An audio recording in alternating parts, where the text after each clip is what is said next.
Hey students, so today I'm going to help you with problems from 8.4. In this video we're doing numbers 3, 5, 7, and 11. If you have other questions that aren't already on the videos, just email me and I'm happy to make a video. Alright, let's start with number 3. It says, which is different? Find both answers. So we need to read through each one of these and figure out what they're saying. So how much does it take to fill the rectangular prism? That's talking about volume. What is the capacity of the rectangular prism? That's also talking about volume. How much does it take to cover the rectangular prism? That's talking about surface area. And how much does the rectangular prism contain? That's volume. So this is our different answer. And then it says find both answers. So first we need to find what the surface area is, and then we need to find what the volume is. So the surface area, so SA for surface area, we are going to find the front and the back, the top and the bottom, and the two sides. So we're doing the areas of each of those. So the area of the front and the back. So the front is 5 by 10, which is 50. So 50 plus 50, which is 100. Then the top and the bottom. So the bottom is 5 by 7, which is 35.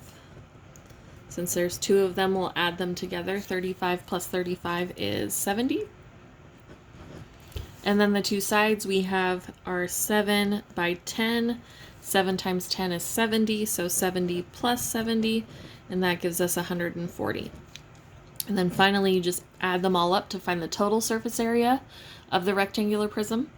So 0 plus 0 plus 0 is 0, 0 plus 7 is 7, plus 4 is 11, 1 plus 1 plus 1 is 3.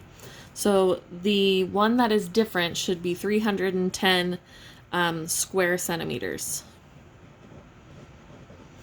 And then the one that is the same, so the volume, so we'll write volume as a V, is just length times width times height. So 5 times 7 times 10.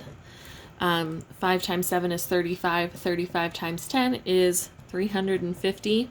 And that is cubic centimeters, or centimeters cubed. All right, that's number 3. Number 5, we have another rectangular prism, but we need to find the volume. So again, finding the volume of a rectangular prism, you just multiply the length times the width times the height. So 7/4 times 3/2 times 1/2. And then the first thing we're going to do is check to see if anything cross cancels. So 7 does not cross cancel with these, 3 doesn't cross cancel with these, and 1 does not cross cancel with these. So we're just going to multiply across. 7 times 3 is 21, times 1 is 21. 4 times 2 is 8, times 2 is 16. This is an improper fraction, so we need to turn it back into a proper fraction or a mixed number. 16 goes into 21 one whole times. When we subtract 16 from 21, we're left with 5/16. So that should be your answer. Number 7 is very similar. We're going to do the volume, so we're doing 5/8 times 3/4 times 2, which 2 as a fraction is just 2 over 1. Then we'll check and see if anything cross cancels. 5 does not cross cancel with 4 or 1. 3 does not cross cancel with 8 or 1, and 2 does cross cancel. 2 cross cancels with either 8 or 4. I'll cross cancel it with 8, so if I divide 8 by 2, I get 4. Okay, then we have 5 times 3, which is 15, times 1, which is 15, over 4 times 4 is 16, times 1 is 16, so your answer should be 15/16. 15/16 is proper and cannot be reduced. All right, and finally we have number 11. So this one is a little different because it gives us the volume and we need to work backwards to find what the width is. So we know that the volume is 220.5 centimeters cubed.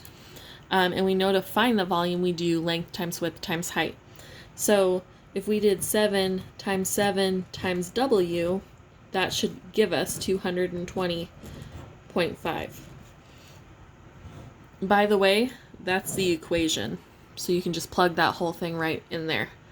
So to solve for W, I need to work backwards. So 7 times 7 is 49. So 49 times W is 220.5. And if you remember back a couple chapters ago, in order to figure out what W is, we have to use the opposite operation. So instead of times 49, we're going to divide both sides by 49. That'll get rid of these two 49s, and we're left with W is equal to 220.5 divided by 49. Let's see. 220.5 divided by 49, and that gives us 4.5. So our width should be 4.5 centimeters, which will go into the bottom box. All right, if you have any other questions, email me and let me know, and I'm happy to make a video. Have an awesome day. Bye.